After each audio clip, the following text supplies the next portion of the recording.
All right, so a while back I made a video about growing your own asparagus from seed. Had a lot of views, a lot of nice comments, but if you don't want to go through all that effort, why not let nature take its own course? Now this little spot here, you can tell with the asparagus, I've been picking it pretty heavily already, but look at just this, guys, man. All these seeds that it dropped, these are all free asparagus plants. Now I'm gonna leave some of these in this little spot here to kind of multiply, make this little corner basically a dedicated asparagus bed for the longest period I can imagine, right? Because asparagus will be around for 10, 20, 30 years sometimes, right? But check this out. Right here, this is the mother plant where it all started from, and that actually dropped the seeds, which led to this plant here. And you can't really tell because I picked most of it right there. You see one spear just coming out of the grass clippings.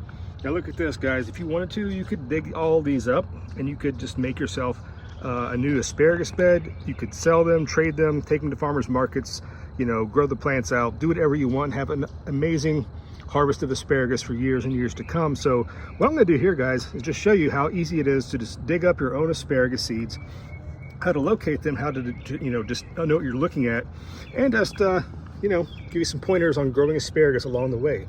Now if you're looking over here, have some red stem multiplying onions down here, doing fantastic. But look right here, guys, this is the asparagus. See it right there?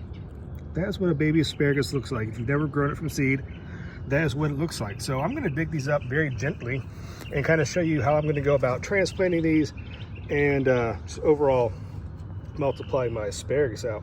So let me go ahead and get a shovel here. Just going to kind of gently break up the soil. Hopefully it's not shaking too much, guys. It's hard to do with one hand, but check this out. So now, very gently, just kind of pull it out. See, it has the taproot still attached. So there's one plant. There's another plant. And guys, how much do you pay for asparagus crowns at the store, right? Or, you know, buying it online or something like that. You're going to be paying money. Why not grow things for free? That's what this channel is all about, guys. How to do things for free. And starting seeds is one of the easiest ways to do that. So if you want to multiply your plants, whether it be flowers or vegetables or whatever you are preferring, you know, whatever you grow, whatever kind of farmer or gardener or hobbyist, whatever you might be, there's always something you can grow from seed and do it cheaply. So yet again, another asparagus.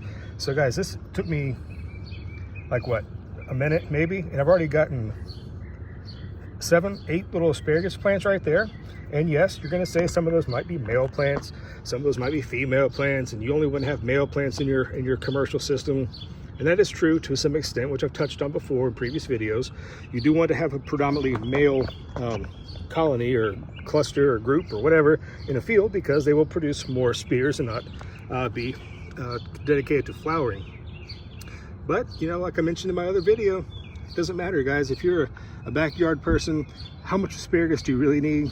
How much are you going to be able to eat? So, I mean, do you really need an acre of all male plants to be satisfying your need of asparagus? I certainly hope not, but you know, if that's your thing, go for it.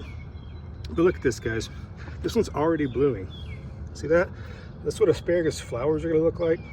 So if it does, you know, tell you, by the early blooming, it'll kind of declare whether it's a male or female plant. So that's one thing you can keep in mind. So let me show you some other asparagus I have growing over here, and kind of show you how I'm going to plant these up and talk about growing them out for possibly transplanting to a new bed.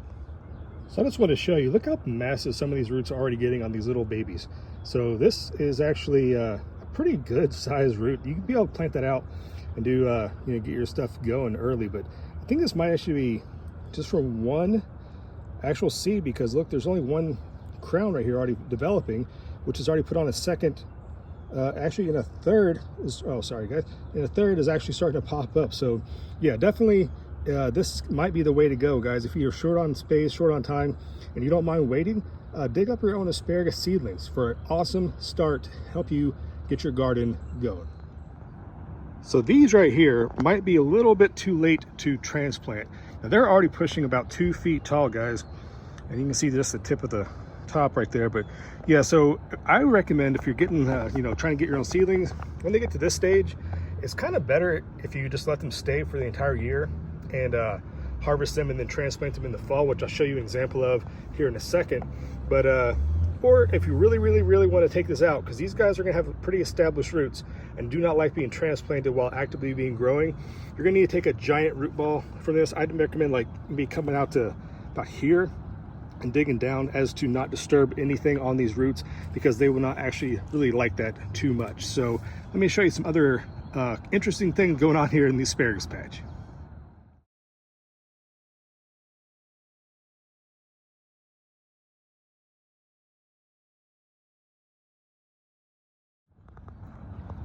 So this is what not to do, guys. This is actually, last year I had tons of peppers in here and other vegetables, and you can see in the background I'm planting some winter turnips for kind of like cover crop that have gone to flower, which I'm letting stay so they can drop seed if they want, but it's actually for the early season pollinators, and as well as you can see the white flowers there. That's some arugula I've actually let go to seed.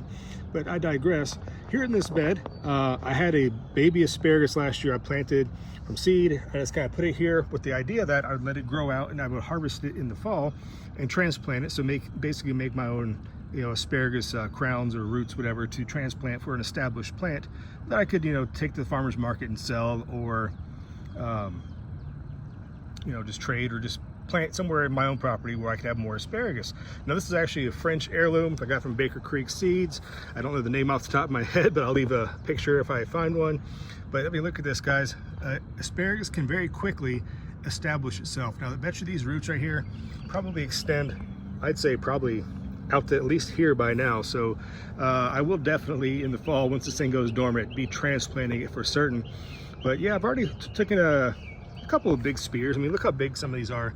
This is actually just a very young plant. I mean, yes, you're not supposed to really harvest it till it gets more established, but you know, they were massive. And this is like, I mean, look at this, guys. This is like the size of my thumb, right?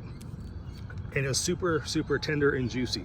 Not like the stuff you buy at the store, okay, guys? Homegrown is always the best.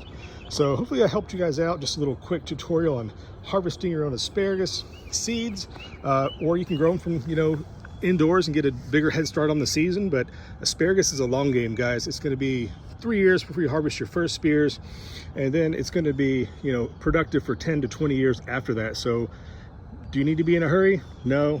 Take your time. You will have more asparagus than you'll ever need to eat in your entire lifetime if you follow these tips. And oh yeah, you have to subscribe too. If you don't subscribe, it's not going to work. All right, just kidding, guys. I'll see you next time. Bye-bye.